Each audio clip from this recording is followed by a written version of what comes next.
迎大家收聽今日嘅節目。今日我哋要討論一個國際政治上備受關注嘅議題——烏克蘭戰爭，以及美國總統特朗普對呢件事嘅立場同影響。特朗普反對無條件援助，主張利益交換，甚至對普京有正面評價，顯示民主價值並非佢優先考慮。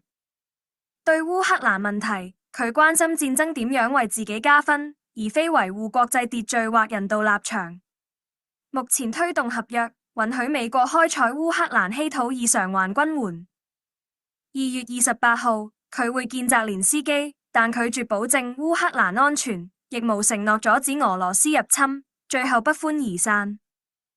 隨後，特朗普政府暫停軍援同情報分享，導致俄羅斯加強攻勢，令戰爭惡化。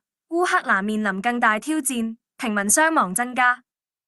總括而言，特朗普停止軍援同情報分享，使烏克蘭嘅防禦能力受到影響，令俄羅斯進一步加強攻勢，導致戰爭持續惡化，平民傷亡不斷上升。呢種政策選擇，無論出於何種考量，對戰爭形勢產生咗深遠影響。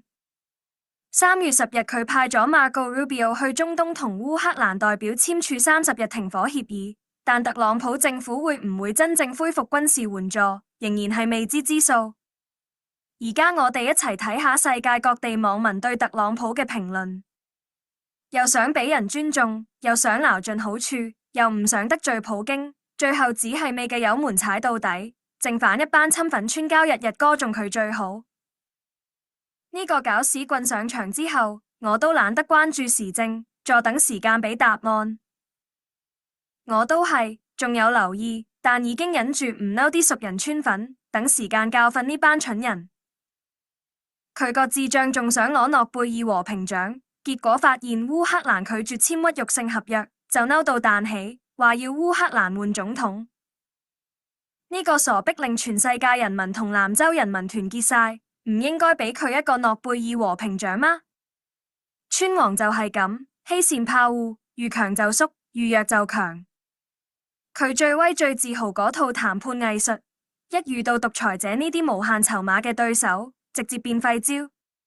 習大大同普京隨便拎幾粒糖出嚟，特朗普同馬斯克已經兩眼發光，口水流到成地都係，恨不得即刻跪低嚟拜碼頭。依家我真係信東升西降呢回事啦！川普呢啲靠炒樓發家嘅窮友發展商，真係以為自己夠膽同我哋全球最撚有實力嘅資本家習主席鬥？講真，佢有冇照下鏡？估計老習同老普呢幾日開香檳開到唔停手，笑到飽晒。